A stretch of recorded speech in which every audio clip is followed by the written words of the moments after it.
তো আমাদের সবসময়ই আছে, একদম মা একদম সবসময় আছে, থাকবে আমাদের কাছে, এটাই আমাদের যথেষ্ট। হ্যাঁ, প্রসাদ খেয়েছি, মায়ের পুজো দিলাম, ভালোভাবে সব ভালোভাবেই হলো।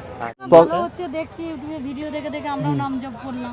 আচ্ছা আচ্ছা দেখলাম ডাক্তার ওষুধ খেয়েও ঠিক হলাম না, এখানে নাম জপ আচ্ছা, মা কি কোনো ওষুধ বা কোনো জল টাইপের কিছু দিয়েছে? কিছু দেয়নি, পুষ্প দিয়েছে আচ্ছা আর প্রসাদ দিয়েছে। বলতে আমার মনস্কামনা না, আমার মেয়েকে নিয়ে খুব সমস্যা আছি।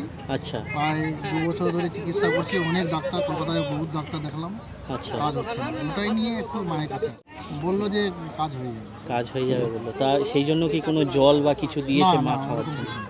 নিজেকে মায়ের কাছেই করতে বললো, প্রার্থনা করতে বললো, আর নাম জপ করতে নাম বললো। জপ করতে বললো। আর আমাদেরকে ওই সকালের দিকে একটু নাম জপ করে ওই আপনার লাল জবা ফুলের কুড়ি যেটা, আচ্ছা আচ্ছা একটা হাড়ে ব্যথা হতো, তো মায়ের নাম জপ করে মেয়ে আপনি সুস্থ হল।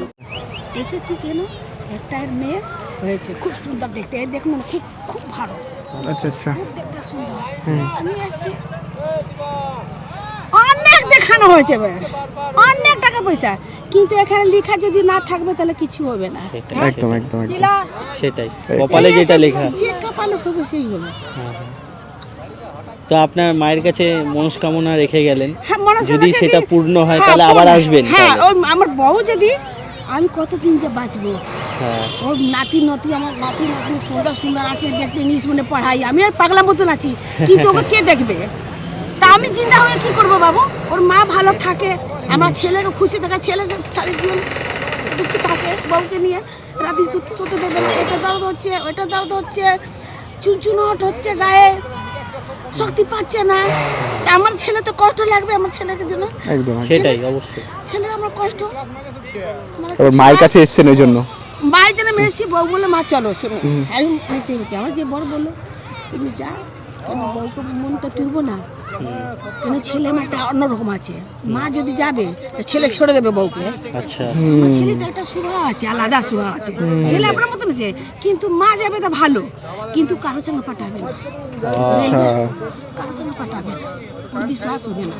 তার মা বাবা সব এসছে, একটা পুলিশে ওর বৌদি চাকরি করো, তারও বিশ্বাস কারো করবে না, কিন্তু আমি যেখানে যাই সেখানে বলে মা যাচ্ছে তুমি যাও, আমি কারোকে বিশ্বাস জানি না। আপনার উপরে বিশ্বাস তার? আমার উপর বিশ্বাস করে, আমার বড় খুব ভালো বাবু, এই এই বউ ছোট বউ, আচ্ছা এর জন্য এসছি, এই যদি কার হয়ে যা, আচ্ছা ওই আমি সকাল থেকে এসছি, তাহলে তো খুব ধন্যবাদ আছে।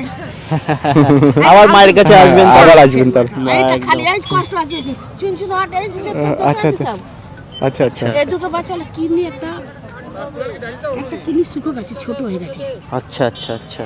অনেক দাওয়াই করছে, অনেক টাকা পয়সা খরচা করছে, কিন্তু কিছুতেই কিছু লাভ দিচ্ছে না। লাভ দিচ্ছে না। এবার মা কাছে এসেছি।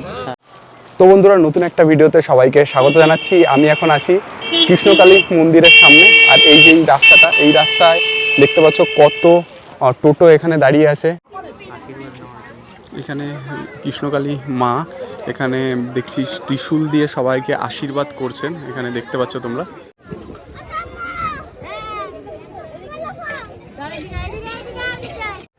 তো বন্ধুরা, তোমাদেরকে দেখালাম আজকে শনিবার দিন এই কৃষ্ণকালী মায়ের মন্দিরে কত ভক্তের সমাগম হয়েছে এবং তারা কিভাবে পুজো দিচ্ছে এবং তাদের মনস্কামনা পূরণ হচ্ছে কি হচ্ছে না, সম্পূর্ণ তথ্য তোমাদের কাছে তুলে ধরলাম। তো তোমাদের ভিডিওটা ভালো লাগলে অবশ্যই লাইক, কমেন্ট, শেয়ার আর সাবস্ক্রাইব করবে। তো পরবর্তী ব্লগ বা ভিডিওতে তোমাদের সঙ্গে আবার দেখা হবে। তো আজকের মতো টাটা।